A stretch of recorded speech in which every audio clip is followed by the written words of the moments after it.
Okay, we're going to have a fun show today. Certainly not fun because Joel Sherman is out this week. He'll be back next week when we do the winter meetings. That'll be a big show. I do miss Joel. Great partner, great knowledge. But today, my co-host will be Joe Benigno, New York radio legend. Had that great show, Joe and Evan, on WFAN for years and years and years. I was part of it. It was absolutely terrific. Now he's got a podcast, Oh the Pain, twice a week. He's doing that, and he does 5 to 7 in the morning still on WFAN. We got stuff going on with WFAN. We got a lot to talk about with the Mets. Devin Williams. Are they going to bring back Pete? Are they going to bring back Edwin? What else are they going to do? He is an enormous, I'm not going to say biggest because there are big Mets fans out there, enormous Mets fan. I'm looking forward to talking with Joe Benigno after the break.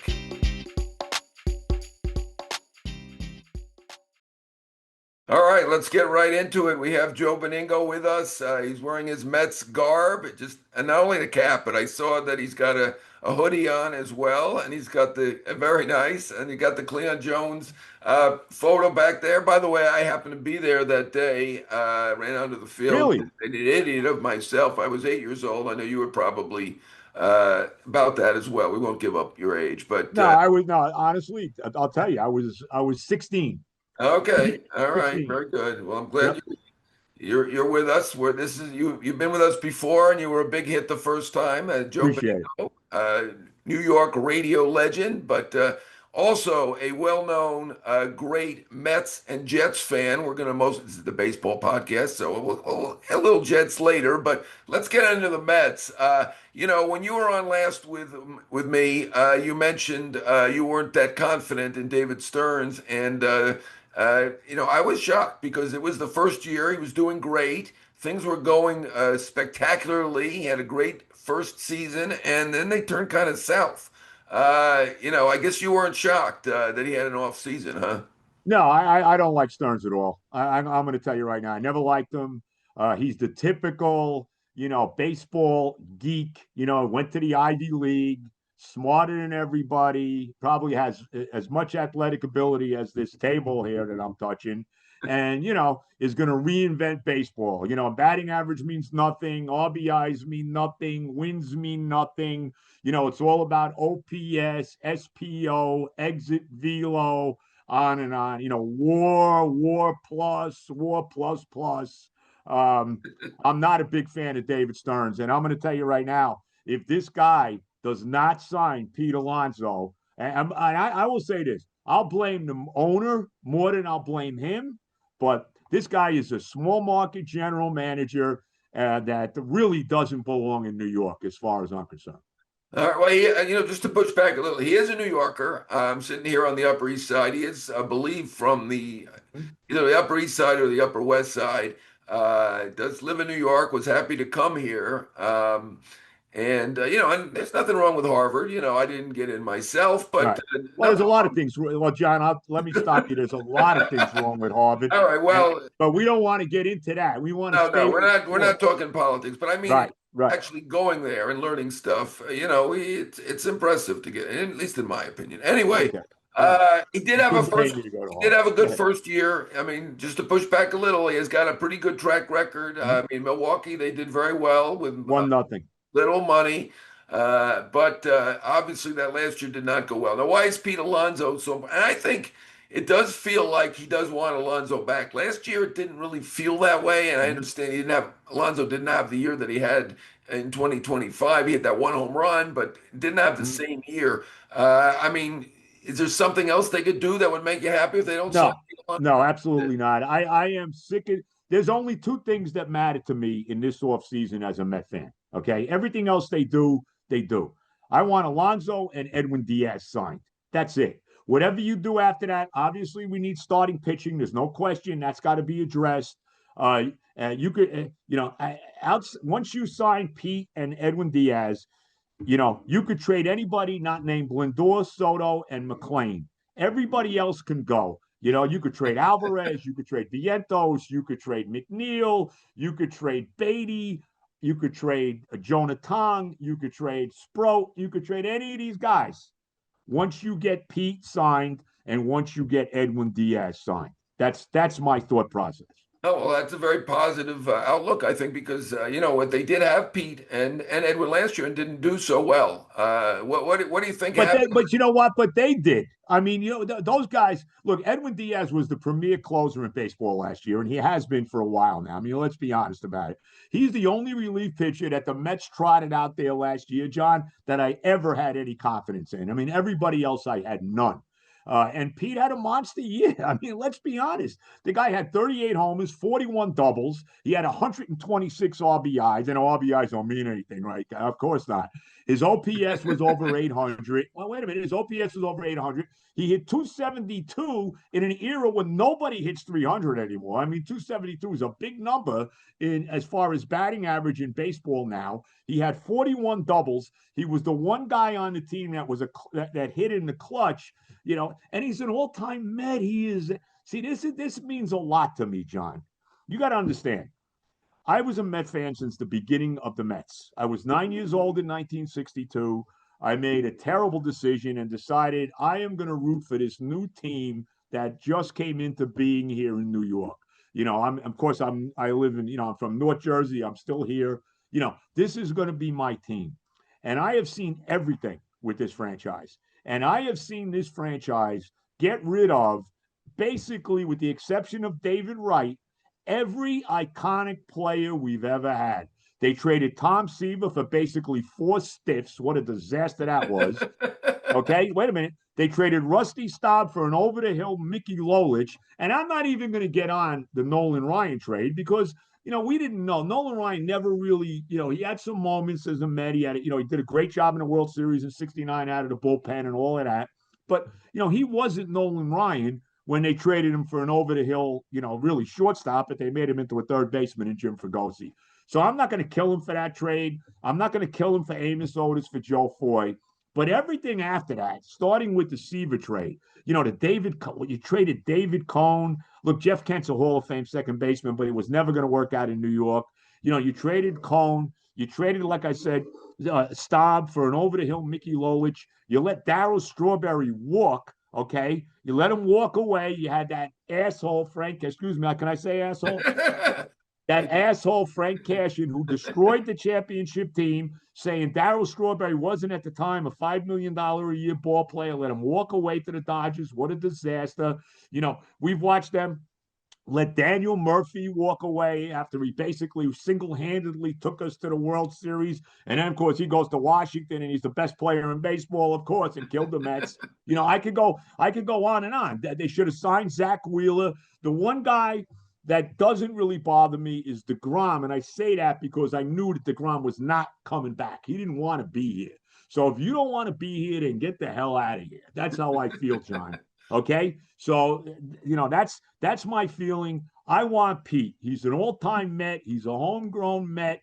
He's our all-time home run leader in the history of the franchise. I want to see this guy play his whole career here and hit, some. I don't know if he hit 500 homers, but certainly over 400 and something home runs. And number 20 eventually go up into the rafters. And the same thing with Diaz. I mean, I know he's not a homegrown Met. Remember that trade at the time? Everybody went crazy because it was Robinson Cano and all of that. Well, you look at that trade now. Kelnick's bounced around all over the place. I don't even know where he is. If he's even in Major League Baseball anymore. And Diaz has turned into the best closer in the game. So, and I think I can make, and I've seen them all. I've seen every Met closer from Ken McKenzie to Tug McGraw, to Jesse Orozco, Roger McDowell, Braden Looper, Frankie Rodriguez, Benitez, Familia, Johnny Franco, Randall K. Myers, every one of them. And and I'll say this right now, that he's probably the best of everyone we've ever had here as a closer. I want these guys to end their careers as Mets. Yeah, what an amazing recall. I mean, all of those relievers and all of those, and I'm with you. I get it with Nolan Ryan and Amos Otis. They weren't great Mets. I understand. Seaver, right. No one's ever going to forget the Seaver trade, but you've got them all. I would push back a little on Straw because he didn't do anything with the Dodgers. It is ironic or but you know what, though, John? Let me just finish. That Straw and Gooden both ended up starring with the Yankees. And by the way, you were 9 years old. Were you a Yankee fan that switched over to the Met fan because you had a little time to be a baseball fan there? And I mean, you ever consider just going back or anything like that? I mean, it's been a No, long time. no. There's no going back. Was I a Yankee fan? It's funny. I'll tell you a little story. Um, my first real memory of baseball was the 1960 World Series when Mazeroski, I was 7 years old, hit the home run in Game 7, and I'll never forget it. My father said, "Look, I'm going to buy you a hat of whoever wins the World Series." This is 1960. And I thought I'm getting a Yankee hat. Okay. Remember, there was no Mets yet at this point. I Right, thought I was getting a Yankee hat. And I'll never forget coming home from school. Like I said, I was 7 years old. I wasn't, I saw a couple of the games. I don't have great memories of every game. I know the Yankees killed them in every game they won. And right. every game Pittsburgh won was like a one-run game. And I remember getting off the bus and coming home and asking my mother, I guess my father wasn't home yet, who won the World Series, and she told me the Pirates won. And my father coming home with a Pittsburgh Pirate hat. So I mean, I'll never forget that. Was I a Yankee fan? I guess. I mean, I followed. I was 8 years old for the Mickey Mantle, Roger Maris, the 61 home run chase in 1961. Really, the first year I remember, and I was kind of rooting for Maris because I really liked Mickey, even still like Mickey, even though I'm a Met fan. How could you not? But I wanted to see Roger break the record, and you look back at it now and all he had to go through and all of that. But this new team was coming in, this new team in New York, and I'm a 9-year-old kid, and I said, "Wow, I'm going to root for this team." No specific reason, just that this was something new, and I'm going to hitch my wagon to them. Now, was that a smart decision? No, it wasn't. But this is my team, and I have a tremendous emotional attachment to the Mets, and that will never change. Never. Well, I'm sorry it hasn't worked out for you personally. Professionally, I think it has, as you've made a career out of Mhm. complaining about the Mets, which we really enjoy. What do you have any other ideas? Because look, they did only win 83 games with Diaz Right, and Alonso. I'm right, with you. I mean, how do you let go Pete Alonso? I mean, he's the all-time home right, run right. guy. He was the one really clutch guy with the team last year. Diaz, certainly one of the top two or three closers, if not number one in baseball now. They need to hold on to them. Diaz 5 years. I don't think he's getting that anywhere. So I understand the negotiation going on. I'm not blaming anyone yet. I get it. But what else can they do? I mean, they did only win 83 games with these guys. You hear rumors of or reports, of different free agents out there. I know you follow it. They need to get better. Even if they have Diaz, they still only have three relievers. They still have holes in the outfield. They've already Mhm. traded Nimmo, and how are you with that, by the way? Terrible, terrible trade. Okay. All right. Well, what can they do to make up for that? Well, they got to get pitching. I mean, let's be honest. The reason they collapsed last year, John, is because their pitching just totally went south on them. I mean, let's be honest about it. And then the genius, first of all, how about the genius giving? Let's start the beginning of the year. The genius gives $34 million to this stiff Frankie Montas. Or seriously? Was there anybody? If you watch Frankie Montas pitch with the Yankees, you knew this guy stunk. How the hell do you give $34 million to this freaking stiff? Okay, that's number one. Then at the trading deadline, he goes out and he brings in one crappy relief pitcher after another. Rogers, Hemsley, the guy he got from Baltimore who stunk. He trades for Cedric Mullins, who couldn't have been worse for this baseball team. Okay, so Sanger fell off the face of the earth. He wound up in the minor leagues. Mania wasn't the same guy. They gave Mania all this money. He was terrible last year. I give him Clay Holmes. I'll give him that because Clay Holmes turned out. Nobody thought that Clay Holmes was going to turn into a solid starter. He actually, by the end of the year, he was probably our most consistent starting pitcher. Basically by the end of the year. Peterson fell off the face of the earth. I don't know what the hell happened to him. I mean, he was looking pretty good, and then all of a sudden he completely went south.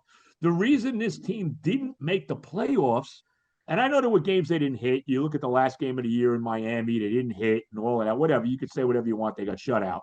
They didn't make the playoffs because their pitching collapsed. Let's be honest. It wasn't because of Alonso. It wasn't because of Soto. It wasn't because of Lindor. It wasn't because of Nimmo. It was because the pitching completely went to hell. That's why the season ended the way it did. I mean, I can't really argue with you. And Stearns did have a good first year, certainly with They Manaya, with he the got lucky a little Severino. bit, right? Second year, obviously it didn't work. Montas, I mean, I think a lot of people were questioning that when he did it. Manaya, Yeah. I don't think anybody really questioned that. He obviously wasn't the same guy in that next year. Do you have anyone in mind? I mean, I know you've got McLean is going to be in that rotation, right?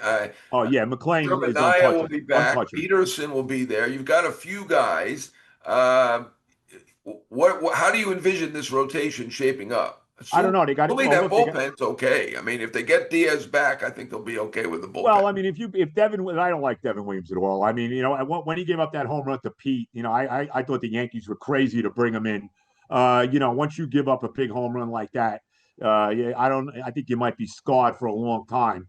If you bring Williams in, and if you bring Williams in here, 51 million for this guy. If you bring Williams in here to be the setup man for Diaz, I'm okay with it. If you brought Williams in here to be the closer, yeah, what are you doing? I mean, and that's a whole different story. Look, I don't know if they can get Scooble. I would try to move heaven and earth to get him. I know he's got 1 year left on his deal.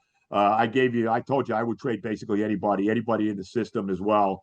There's a couple free agents. Franbar Valdez, I like him a lot from the Astros.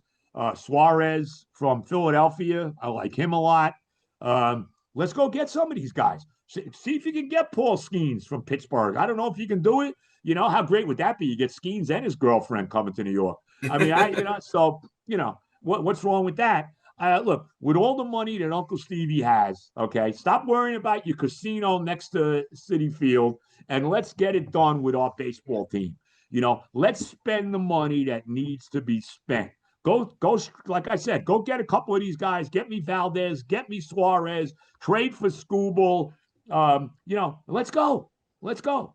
You make a lot of sense to me. I mean, obviously, if you can get Scooble, you got to do it. I'm Yes. you don't trade McLean. Anybody else? Yeah, if No, you, McLean is yeah, untouchable. I'm with you on that. And I think you've named some good people. I mean, Skeens obviously it does not feel he's going anywhere. Scooble, I Right. think it's maybe a long shot, but a possibility. So give it a shot. Skeens, I think they've said they're not trading him, and I get it. If you're the Pirates, I know some people are saying, well, they're not going anywhere anyway. You know what? They have good prospects. It is interesting that his girlfriend Livy Dunn did look for an apartment in New York and was rebuffed, declined for Right. the Wasn't she apartment. looking for Babe Ruth's apartment in Yeah, Florida? she was trying for Babe Ruth's apartment. So I think the Yankees took that as a positive. They won't say that, but as a positive Right. sign that he'd like to come to New York. Other people say, well, he likes California. He's from California. He kind of lives in the South. He went to school in the South. I don't know, but you know what? You know how baseball rules go. He's stuck in Pittsburgh, better or worse. And that's just the way it is. I'm with you on Devin Williams. I don't get it myself. It's a lot of money. $51 million, Mhm. 45 million plus the 6 million signing bonus. But if he's the setup guy, he did well as a setup guy generally with the Yankees. He struggled when he was the closer, which was why he was removed and they put Bednar in there. But I'm with you. I like your ideas for the rotation. You mentioned Steve Cohn. Stop worrying about the casino. I think he can stop worrying about it. He looks like he's getting the casino, and maybe they'll give him even more money to spend. Now he has taken losses. I do believe that one Mhm. owner I believe is taking losses with the team. So you got to be pretty happy with what he's done. They spent $340 million. That's the owner's main job. How much money can you spend, right? Are we at least happy with Cohn, if not so happy with Stearns at the moment? If he doesn't sign Pete, I'm not going to be too happy with him. I could tell you that. Well, he saved him last year. It did feel like Well, he was the one who saved him for a year. But yeah, I get it. you know who saved Pete last year? The fans. I was at the Fan Fest thing in January last year. I did a show there for the fan, and that was the day that the fans were actually booing David Stearns and chanting Pete's name. And remember, Cohen got ticked off. I mean, he jumped in there and got ticked off about it, because the fans were getting upset. And I think that really precipitated them going out and getting Alonso. I really do.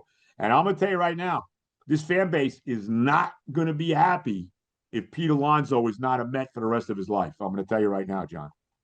Yeah, I'm with you. I mean, they should sign Alonso back. They should sign Diaz back as long Yes. as it's reasonable. Ultimately though, it is about winning. If they do something else that's good and they end up winning, I think the fans will generally be happy with that. But yeah, I mean, Alonso has been an all-time Met. So, and you had quite a litany of guys that you now miss. We're going to talk about a couple of other Mets in a little while here. I want to ask you a little bit By the about. way, can I just say one more thing? Yeah, Just going back to Strawberry, he yeah, had one good year with the Dodgers the first year. He should right. have never left. And I blame what happened to Doc and Darrell. I blame the Met management for that. I blame Frank Cashin. I blame the Will Ponds. And Doubleday was still there. The reason I do is because you had these two young kids. Darrell Strawberry, when they drafted him, didn't even know where the hell New York was. Doc was down in Florida. He was a 17, 18-year-old kid. They should have been. You're bringing them into New York City. All this, early on in their careers, they're getting success, especially Doc, right away. You know what? You need to stay on top of these guys. And they never did. And I blame the Mets for that. Maybe if they would have had somebody babysitting these guys, okay, instead of letting them run around wild in New York, okay, maybe things would have been a little different, and maybe they wouldn't have got into the trouble that they did. So I have to throw that in there. Okay, well, I know you believe in personal responsibility too, so it's not all the management's fault. But I get what you're saying to a degree. I do remember a psychologist, Alan Lands, was kind of trying to help with them. I remember the name. Yeah. Obviously, whatever they did, it didn't work. I kind of believe in. I don't know. Maybe I'm more conservative than you on this. I kind of believe in personal responsibility, and I think Doc and Darrell aren't blaming anybody but themselves. But I understand what you're saying. It's very unfortunate what happened to them. Doc should have been a Hall of Famer. Darrell should have been a Hall of Famer. They Yes. were great Mets while they were here, and it's unfortunate, you being a Met fan, that they ended up being not great Yankees, but at least contributing Yankees to titles. So it's been a rough go. I want to go off the board here though in the next segment and ask you a little bit about the clubhouse. Mike Puma had a report about Mhm. what's going on in the clubhouse. He was the first one to really report that. Give him credit for that. And when we come back, we're going to talk about what your thoughts are on the clubhouse, if you care about it. We're going to talk a little bit more about you, radio legend Joe Benigno, when we come back.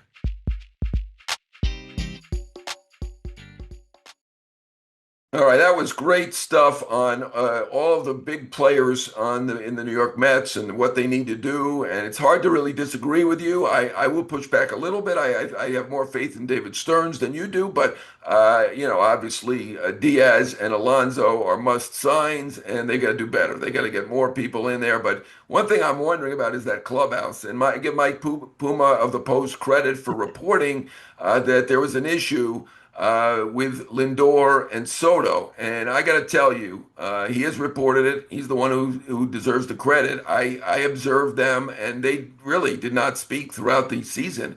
It wasn't anything like they were fighting, anything terrible going on. But it was clear that they did not jive for whatever reason.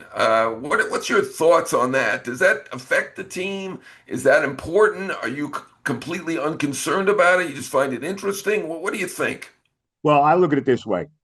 Two of the greatest teams of all time, the 1972 to 74 Oakland A's, who won three consecutive world championships. Reggie Jackson, Catfish Hunter, Sal Bando, Billy North, Campaneris, Holtzman, all of these guys, Raleigh Fingers. They fought constantly, constantly. They had Charlie Finley was a circus there. They won three straight. The Yankees, okay? Reggie Jackson gets signed to come over to the Yankees. The first thing he says is, I'm the straw that stirs the drink. Forget about Thurman Munson. Okay, great. So what do? They win consecutive world championships in 1977 and 78. You got the whole Billy Martin fiasco and everything that went down there. All right, you got Billy pulling Reggie out of right field in Fenway Park. All the different things that happened, right? And let's be honest, too, John. The '86 Mets. You think everybody loved everybody on the '86 Mets, and all they did was go out and win 108 games and win a championship. I think it's very overblown. I don't think you have to have everybody kumbaya and loving everybody. I can certainly see where Lindor and Soto would have issues. I mean, to me, Francisco Lindor. It took me a little while because the first year was rough. You know, the whole nonsense with Baez and the thumbs down to the fans and all of that. Well, I've certainly warmed up to Lindor. Lindor is now an all-time Met. He's the greatest shortstop we ever had. I think he's a potential Hall of Famer. Someday he's going to wind up. Number 12 is going to be in the rafters. Soto, to me, the numbers last year, they look very good, but I'm still waiting for that signature Juan Soto Met moment. Okay. And, he had 43 homers. He drove in 105 runs. He had a ridiculous OPS and on and on and on and all of that. He stole 40 bases, whatever he did. Okay. I'm still waiting for that big moment. All right. So he hasn't had it yet. So to me, the captain of the team, to me, whether he is or not, is Lindor. I mean, I look at him that way. But the bottom line, John, you don't have to love everybody in the locker room to win. So I think Mike Puma does a great job. I read him all the time. The Post is the only paper worth reading in New York anymore. We won't get into that, but that's it is. And obviously the sports is terrific. There's no doubt about it. Got all the top writers, including yourself. And of course the great Joel Sherman. I don't want to leave Joel out, by the way. Anyway, God forbid. But anyway, I'm going to be nice. Anyway, so I read Puma. I think he does a great job. I'm not surprised. Soto seems he seems very different. I mean, as far as I know, he lives at home with his mother.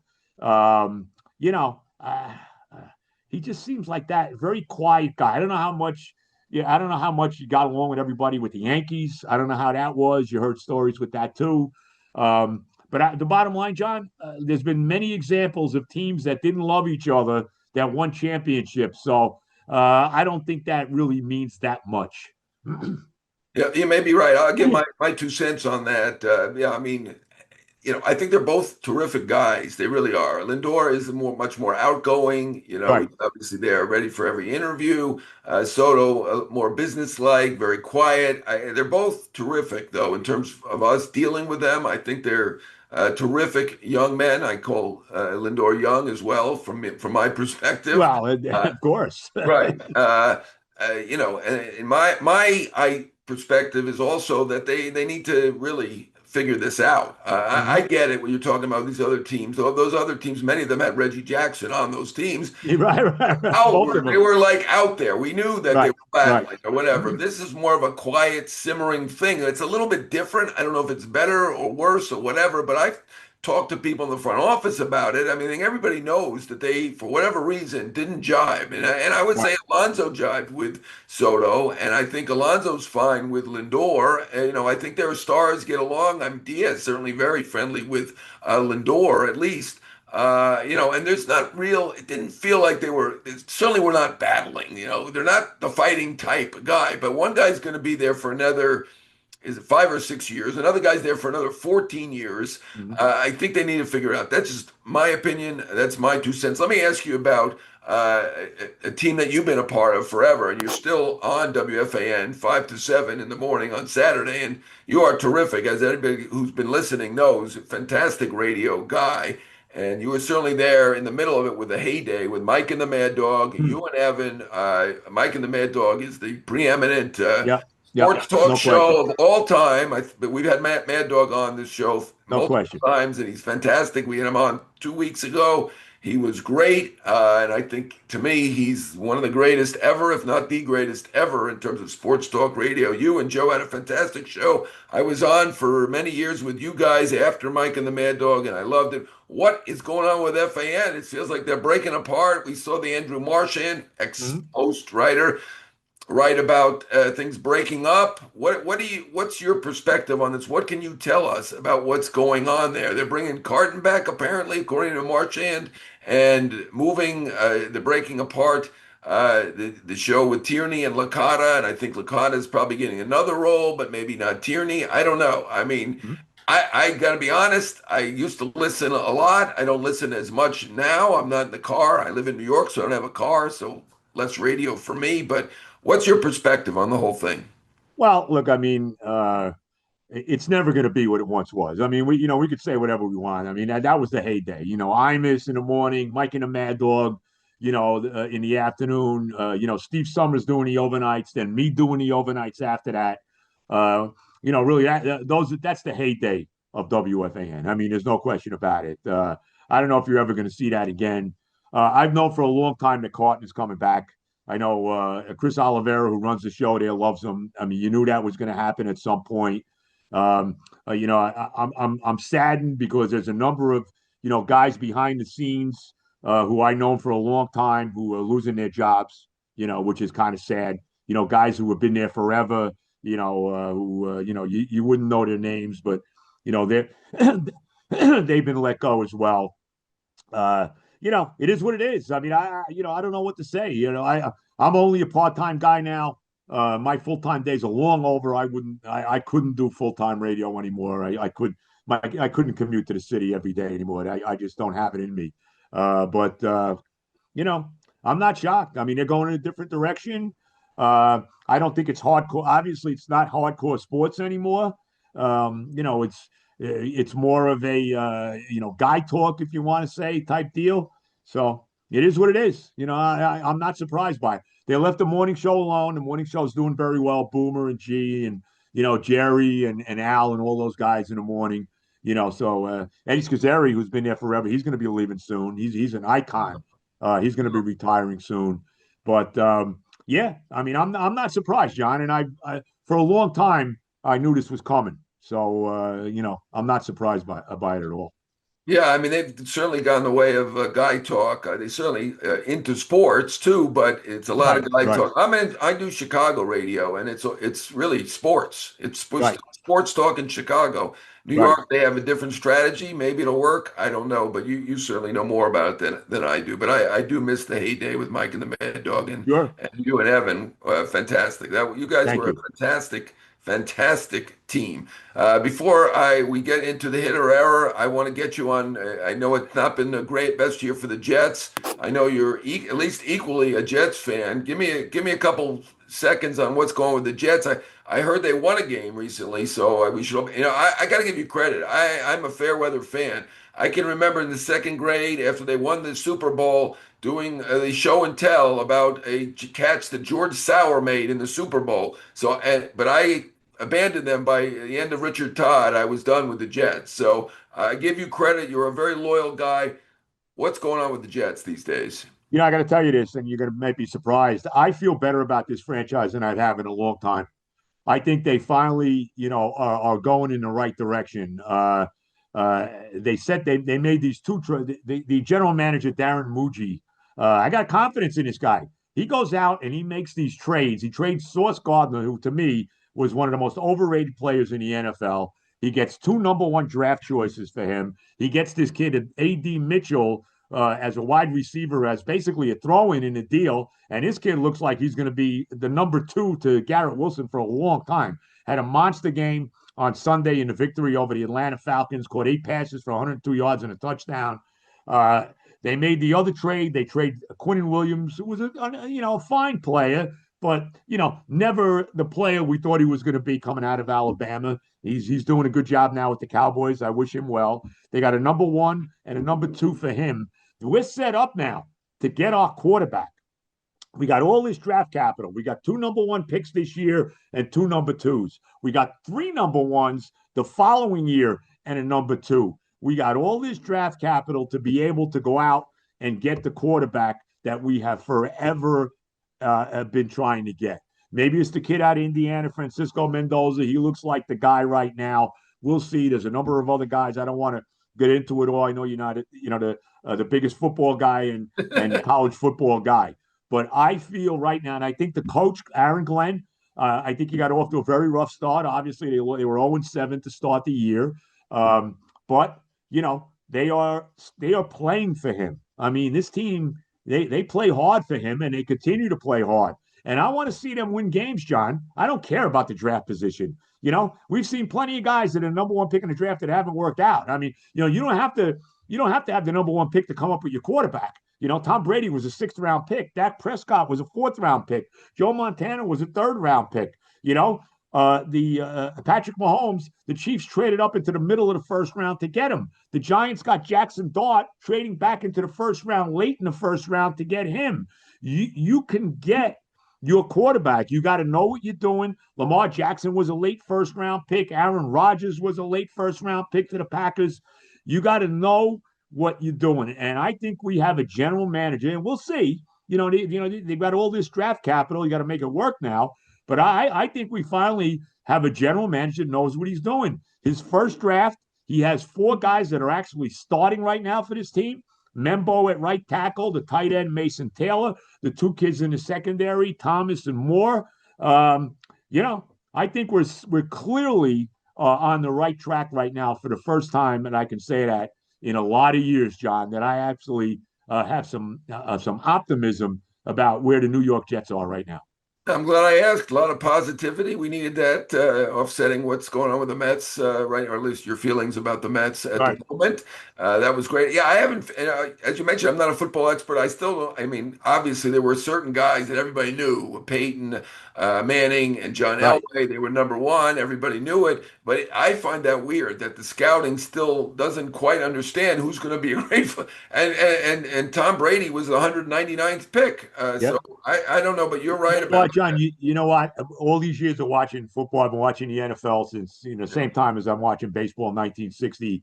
It's my favorite sport. I mean, I love the NFL more than anything. Pro football more than anything. The Mets, I love the Mets. The Mets are right up there. But I'm not. I'll sit down and I'll watch anybody play in an NFL game. That's not the way it is in baseball. I only care about. Yeah, I mean, football seems to be more of a national. Baseball, yes, it is. Everybody's focused on their local team, and that's in a way, it's nice, it's great, and I know you are focused on the Mets, and I'm glad we got some positivity in the show. We're going to do Hit and Error. I'm not sure we're going to continue with that positivity on Hit and Error with you, but when we come back, we're going to get some hit and probably error from you because right now you've given your big positive with the Jets. So when we're back, let's do hit or error.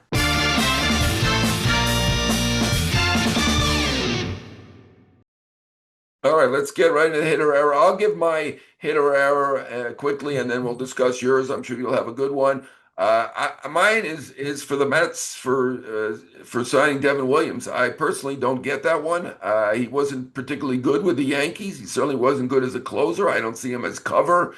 I get that they, for now he's the cover, and they don't sign Edwin Diaz. If they sign Edwin Diaz, we'll remove this. I'll erase this from the tape or whatever. But right now we just have Devin Williams as the closer, and he didn't do it in New York, and ultimately.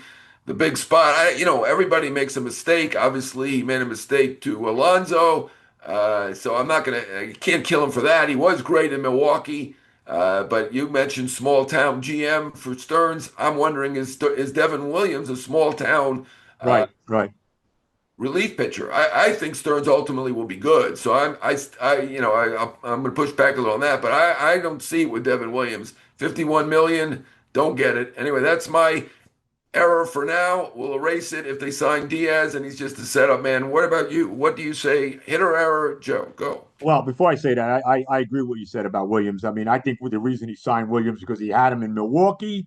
I think that's the reason.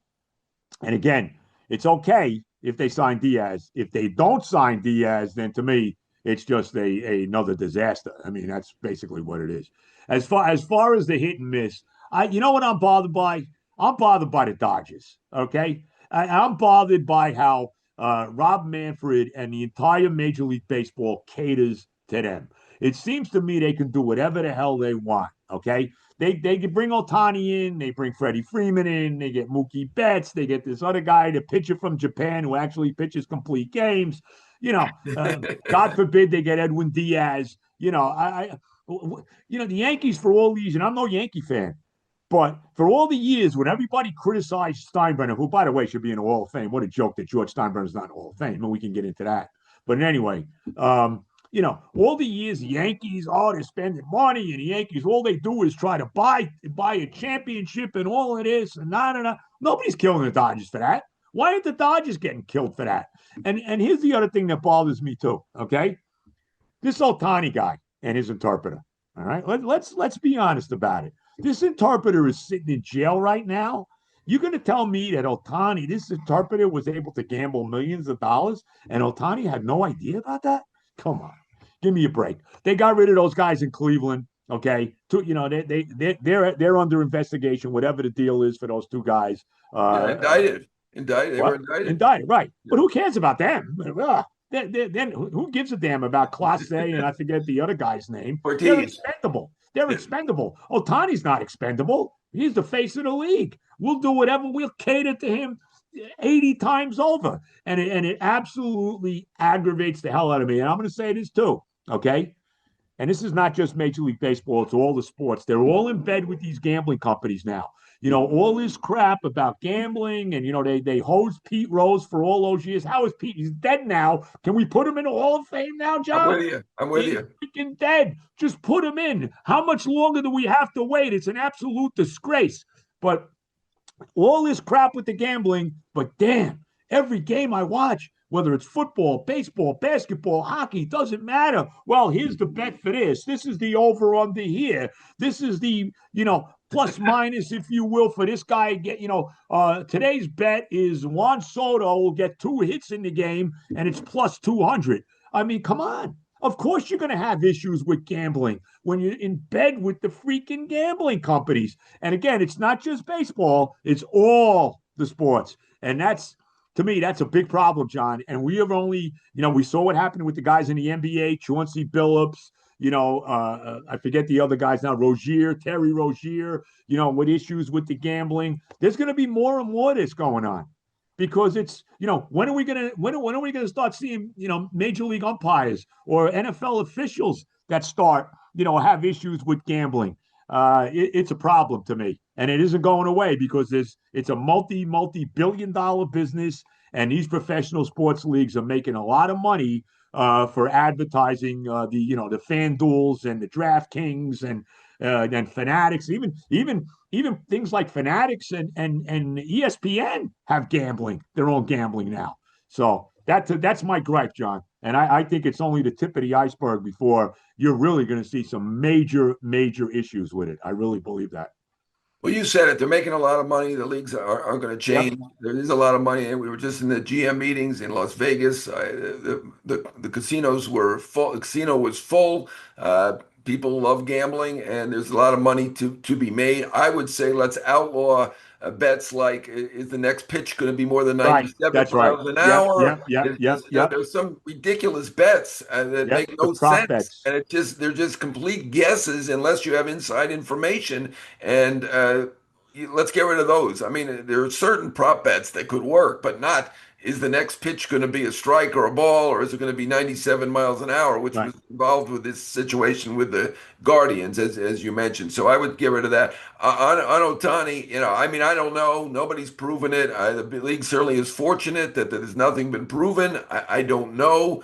I do believe that there are certain players that are oblivious about money and just are completely focused on what they do, and he does it better than anybody's probably ever done it, or at least since Babe Ruth. So maybe he puts in just so much time on that and none on the money. It's possible. I think his contract kind of reflected that he's not really that involved in it. He's not that caring about the money. He took it, 97% of it is I know. deferred so Deferred that money. his Yep. team can win. And he offered that same deal potentially to 5 teams. 3 of them took it. Those are the smart ones. The Dodgers ended up winning the lottery, unfortunately for you. So, I mean, I think it's very possible that he might just be completely oblivious. But, I get it. I get what you're saying. I like that. That's a good hitter error. I appreciate it. That might be our best hitter error ever. And Joel and I have been doing this for, 3 years now. So good job there. It's been a great thing having you on. Once again, you are one of the greatest in the history of sports radio. I know you're modest, so you won't like me saying that. I want to thank Tommy Hogan for another great job as our producer. I want to thank Terry Benigno, your wife, your Thank God for technical her, bro. expert. Right. My wife is my technical expert, so I can't criticize you for that. But she did a great job getting you moving here, and I appreciate it. It's been great having you on. You've been amazing, as I knew you would be. And I want to remind everyone to catch the show on Apple, on Spotify, on the New York Post's YouTube page, and of course, follow the New York Post. We do have the best sports in town, as Joe mentioned. I think Newsday is still trying a bit. Not too sure about the other papers, but it's been great having you on. And we will be back next week from the winter meetings with another show. And Joel Sherman will be back, I promise. John, God bless. Thank you so much for Thank having you me. so much, Joe. I appreciate it. Terrific job. All Amazing. the love.